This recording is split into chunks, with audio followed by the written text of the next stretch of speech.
what he does to make the food go as far as it needed to go. But what he says to the disciples is still very profound. Don't send them away. Don't look for a way out of this. Don't hope for someone else to solve the problem. Don't wait for tomorrow. You give them something to eat. Sometimes we act like the disciples. Perhaps too many times we act like the disciples. We say we don't have enough bread. Whether that means we don't have enough time or enough money, enough energy, willingness, ability. Perhaps we are meaning we don't have enough faith or enough love, enough hope, or enough compassion.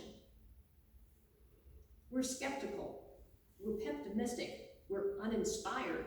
We're unconvinced. We're basically insecure, just like the disciples were that day. We, and I include me, when faced with something that seems so challenging, are often just full of excuses for why it won't work.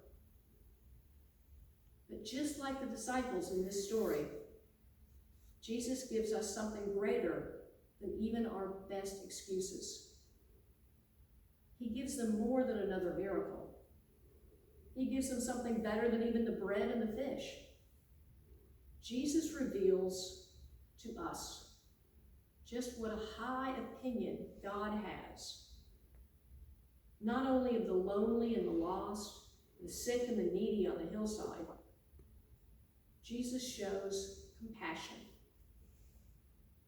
Jesus reveals that very high opinion God has of those who believe in him and who indeed want to follow him faithfully.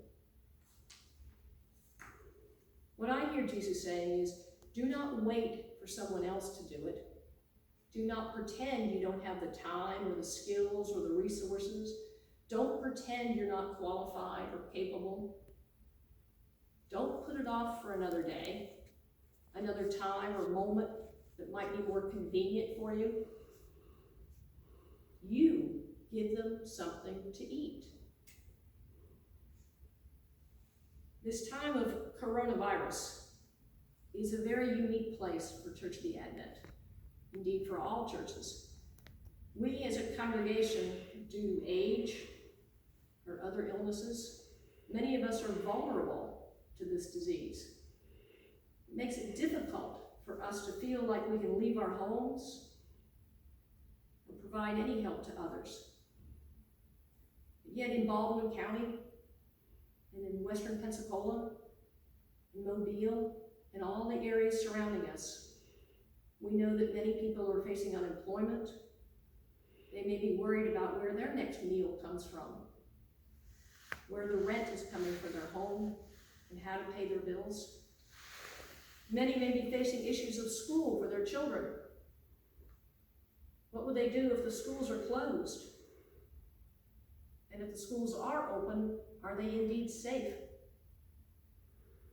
I don't want this sermon to be on the politics of the cause of these situations. More so, I want to focus on the words of Jesus to his disciples.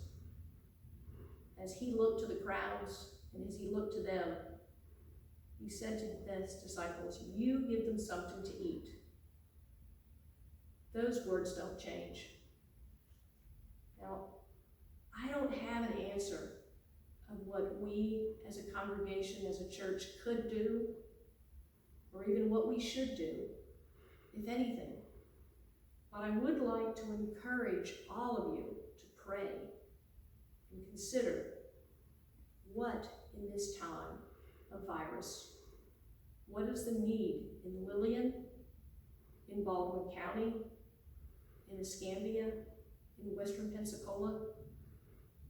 Yes, we can be amazed at the miracle of Jesus in this passage.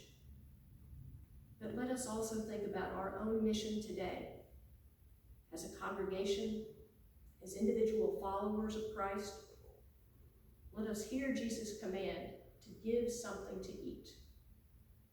Let us realize that we have the things that we need to make that happen.